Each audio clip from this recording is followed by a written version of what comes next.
Hello बच्चों, let's see this question. A loop of flexible wire of irregular shape carrying current is placed in an external magnetic field. Identify the effect on the wire.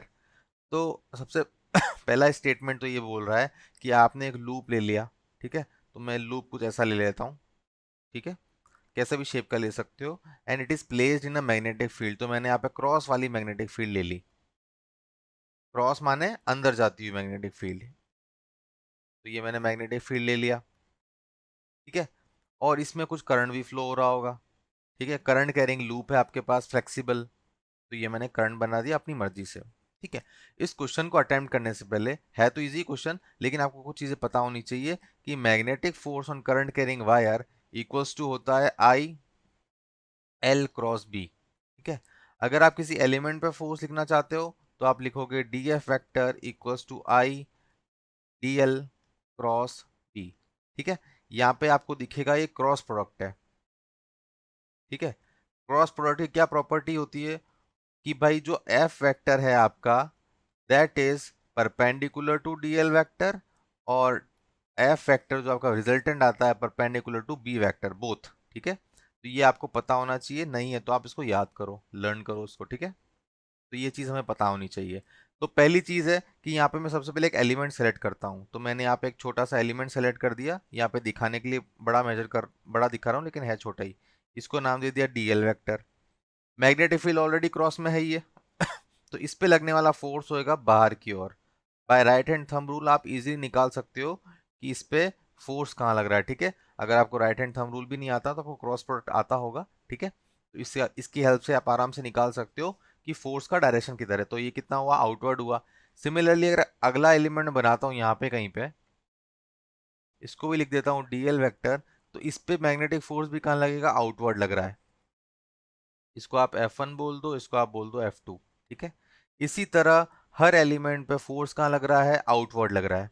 ठीक है, तो एक छोटे छोटे part पे मैं force consider करता गया और सब में मैंने पता किया कि सब जगह फोर्स कहाँ लग रहा है, आउटवर्ड ही लग रहा है.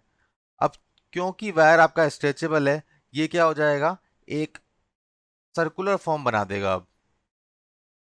ठीक है, सर्कुलर फॉर्म बना देगा. और अभी भी फोर्स इस पे आउटवर्ड ही लग रहा होगा, मैग्नेटिक फील्ड क्योंकि क्रॉस में है, करंट तो फ्लो हो ही रहा है. ठीक है, तो अब की बार भी क्या होगा, सारा सारा फोर्स क्या होगा, आउटवर्ड ही लगेगा. ठीक है, लेकिन अब ये मैक्सिमम स्ट्रेच हो चुका है, सर्कल बना चुका है. ठीक है, और इस पूरे पे नेट फोर्स की वैल्यू हो जाती है 0. ठीक है, तो लूप क्या करेगा, अब सर्कुलर फॉर्म को मेंटेन करेगा. ठीक है, स्ट्रेचेबल था तो वो स्ट्रेच हो चुका है, उसने क्या बना दिया, सर्कुलर लूप बना दिया. ठीक है, अब देखो दो चीजें हैं. पहली चीज क्या है, ये सर्कुलर लूप का जो प्लेन है that is perpendicular to magnetic field vector. आपको दिख ही रहा होगा कि इसका जो प्लेन है ये वाला, ठीक है, इसका प्लेन 2D में है और मैग्नेटिक फील्ड हमारा अंदर की ओर जा रहा है. दिख रहा है आपको. तो क्या पता चला कि plane is perpendicular to magnetic field. इसकी जगह एक चीज और कही जा सकती है, वो ये कही जा सकती है कि area vector is parallel to B vector. ठीक है, एरिया वेक्टर, इस लूप का जो एरिया वेक्टर है वो प्लेन के परपेंडिकुलर होता है. ठीक है, अगर जिसको नहीं पता वो याद कर ले कि area vector is perpendicular to the plane of coil.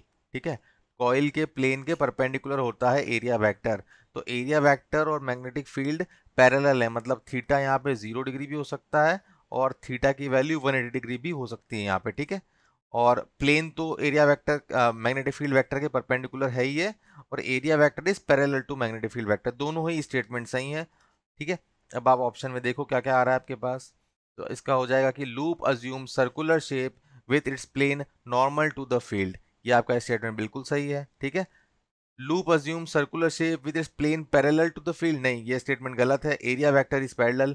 Wire get stretch to become straight line, ये भी गलत है, सर्कुलर फॉर्म शेप बनाएगा वो. Shape of the loop remains unchanged, ये भी गलत है. आउटवर्ड फोर्स अगर लग रहा है और लूप अगर स्ट्रेचेबल है तो लूप स्ट्रेच करेगा. ये बात अलग है कि उसमें नेट फोर्स कितना होना चाहिए, 0 होना चाहिए. क्यों, क्योंकि फॉर लूप्स, ठीक है, यहाँ पे आप एल इफेक्टिव की बात करते हो तो एल इफेक्टिव वेक्टर क्या हो जाता है, 0 हो जाता है.